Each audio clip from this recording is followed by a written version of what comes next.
Howdy, y'all. I'm Brylan. So I know this video on the VP debate is a little late, but the last couple of days I have been extremely under the weather. Yesterday I felt terrible. So today, better late than never. I still want to share my thoughts, and in this video I want to share with you everything that they won't tell you. So here's a picture that basically sums up the entire debate. I watched it live, and you saw this throughout the entire debate.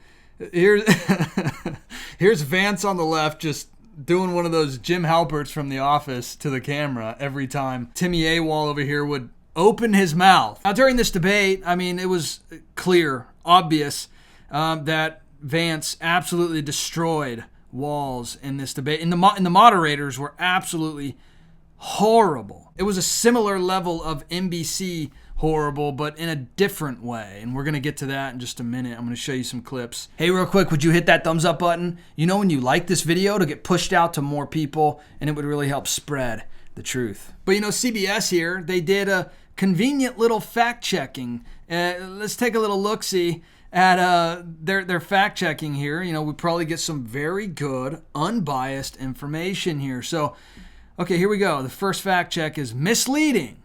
Vance claims Trump peacefully gave over power. Okay. Let's move on here. False. This was something false that was said. It was Vance says Iran received $100 billion. Okay, they fact-checked Vance again. False. Vance says Trump could have destroyed. Okay, they fact-checked Vance again. Let's see. Misleading. So this isn't false, but it's just misleading. Once again, Vance. Okay, Vance. Let's see here. True. Okay, this one's true. Let's see. Is this about Vance? Oh no, it's true what Waltz said. But it's funny because they can't even put a full true label on it. They say it's true, but it needs context. But we're just going to say it's true. But, this is an absolute total lie, by the way, but they can't admit that. Let's move on. False. Oh, once again, what Vance said was false. Partially true, but needs context. Vance claims housing unaffordable because of millions of illegal. Okay, yeah. They can't put a true label on this because then they'll be the bigots that they constantly scream about. The type of bigots that tell the truth. Mostly true, not fully true, but mostly true. Waltz claims when Iranian missiles did fall near U.S. troops, they received. Okay, here we go. We finally get to a false label on a Waltz claim. Now, why did they give this one a false label? Well, because I'm going to show you the clip in just a second, but it was when Waltz claimed that he was in China when he wasn't there at the time he said he was. And it was one of the worst parts of the debate for Timmy AWOL. And so there was no getting around labeling this one false, that's for sure. You see the bias all over this, of course. That's what the lamestream media does. First, let's look at a part of the debate that really chapped my cheeks. This was when AWOL tried to pander to Christians and evoke the Bible on his behalf to make his argument about having no borders, about America essentially being a lawless country. I don't talk about my faith a lot, but Matthew 25:40 talks about, to the least amongst us you do unto me. I think that's true of most Americans. They simply want order to it. This bill does it. It's funded. It's supported by the people who do it. And it lets us keep our dignity about how we treat other people. Lets us keep our dignity. There is no dignity in having a lawless society, a country with no borders.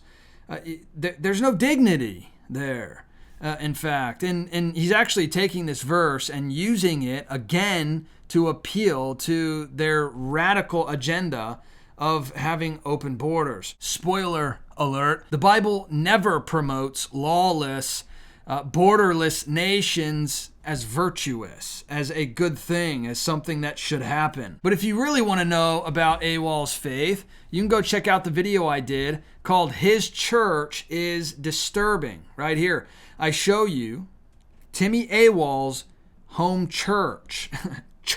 I show you what they teach.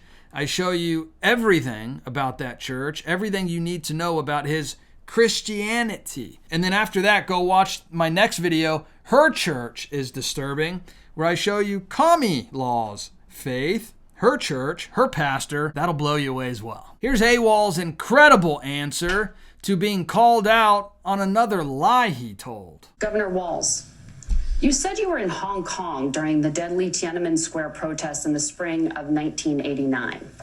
But Minnesota Public Radio and other media outlets are reporting that you actually didn't travel to Asia until August of that year. Can you explain that? Yeah, well, and to the folks out there who didn't get at the top of this, look, I grew up in small rural Nebraska, town of 400, town that you rode your bike with your buddies till the streetlights come on, and I'm proud of that service. I joined the National Guard at 17, worked on family farms, and then I used the GI Bill to become a teacher, passionate about it, a young teacher. Okay, he goes on like this for like over 2 minutes, a bumbling non-answer. But listen to how when he finishes his like 2-minute answer of nothingness, check out how he is called out again by the moderator, which I'm extremely surprised that they actually followed up on this question. I'm glad they did. They did the right thing here. Those are the things that I think are the values that people care about. Governor, just to follow up on that, the question was, can you explain the discrepancy? All I said on this was I got there that summer and misspoke on this. So I will just, that's what I've said. Wow. So I was in Hong Kong and China during the democracy protests, went in. And from that, I learned a lot of what needed to be in governance. Whoa, this is awkward. This one. You know when you watch something and you feel embarrassed? That's like pinnacle embarrassment there. You know, this is one of those moments of no return.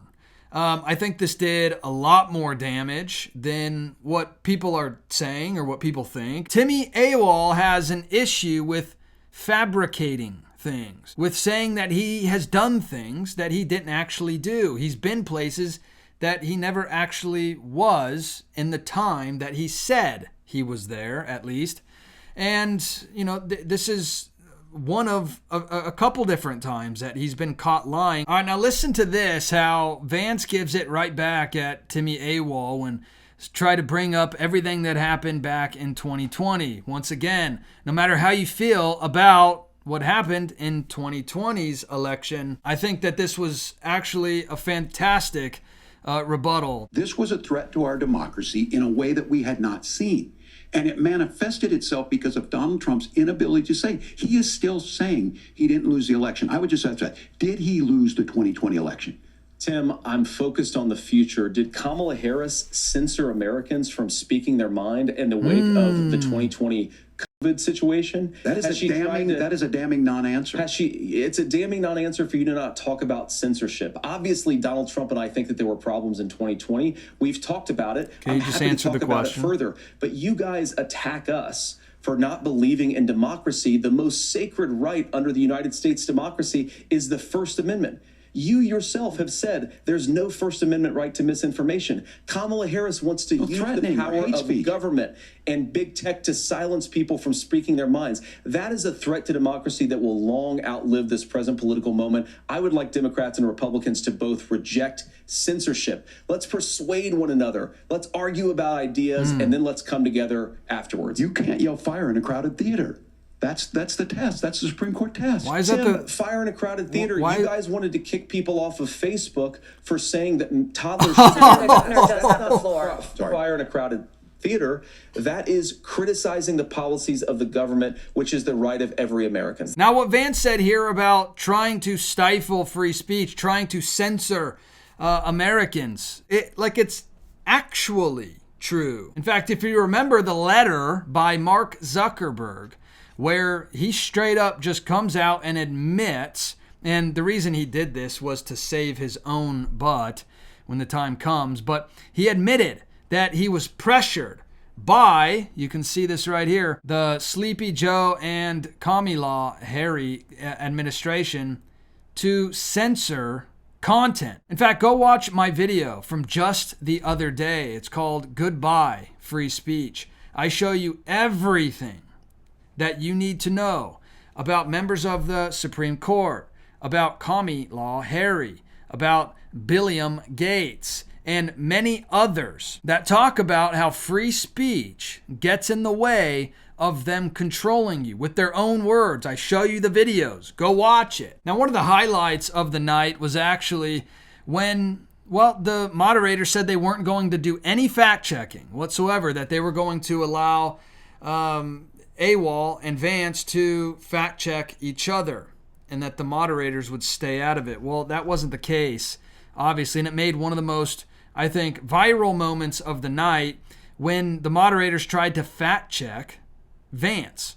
And, he didn't just let it go. Clarifies for our viewers, Springfield, Ohio does have a large number of Haitian migrants who have legal status, temporary protected status. Margaret, but thank you, Senator. We have so much to get to. Margaret, I think it's important because the economy. Thank Margaret, the rules were that you guys were going to fact check, and since you're fact checking me, I think it's important to say what's actually going on.